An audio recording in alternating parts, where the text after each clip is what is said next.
नमस्कार दोस्तों, book talk में आपका स्वागत है। क्या आपने कभी सोचा है कि कुछ लोग ऐसी सफलता हासिल कर लेते हैं जो बाकी लोगों के लिए सिर्फ एक सपना बनकर रह जाती है?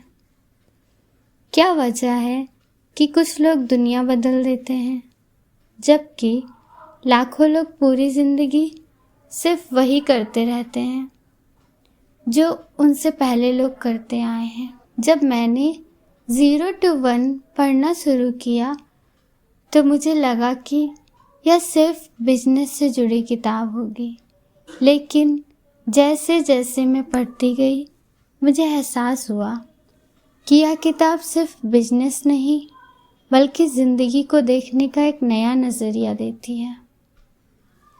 इस किताब का सबसे बड़ा सवाल, क्या आप भविष्य बना रहे हैं या सिर्फ भविष्य का इंतज़ार कर रहे हैं? और सच कहूँ तो इस सवाल ने मुझे काफ़ी देर तक सोचने पर मजबूर कर दिया।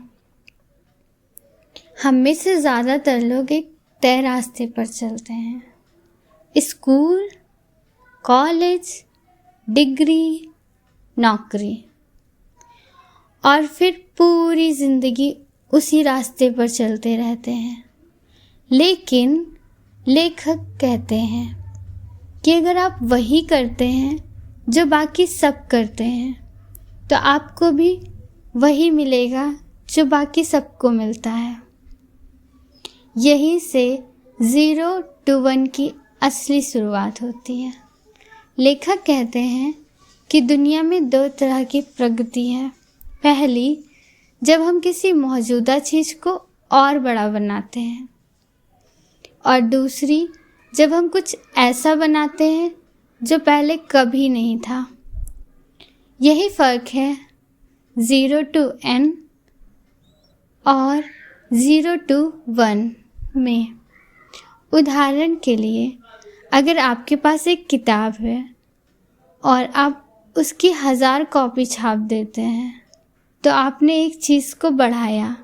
लेकिन अगर आप ऐसी किताब लिखते हैं जो पहले कभी नहीं लिखी हो तो कुछ नया बनाया। और इतिहास गवाह है, दुनिया को आगे बढ़ाने वाले लोग हमेशा दूसरी श्रेणी में आते हैं। जब इंटरनेट आया होगा तब शायद किसी ने नहीं सोचा होगा एक दिन हम अपनी जेब में पूरी दुनिया लेकर घूमेंगे। लेकिन हर बड़ी चीज़ पहले किसी एक इंसान के दिमाग में छोटे विचार के रूप में शुरू हुई थी। यहीं पर किताब एक और दिलचस्प बात कहती है। लेखक कहते हैं कि कंपटीशन हमेशा अच्छी चीज़ नहीं होती। पहले मुझे यह बात अजीब लगी क्योंकि बचपन से हमें यही सिखाया जाता है कि प्रतियोगिता बहुत बेहतर चीज़ है। लेकिन जब मैंने इस विचार को समझा तो मुझे एहसास हुआ कि लेखक क्या कहना चाहते हैं। अगर आप दूसरों को हराने की कोशिश कर रहे हैं तो आप अपना रास्ता भूल सकते हैं। आप दूसरों को देखकर निर्णय लेने लगते हैं और धीरे धीरे आपकी पहचान खो जाती है।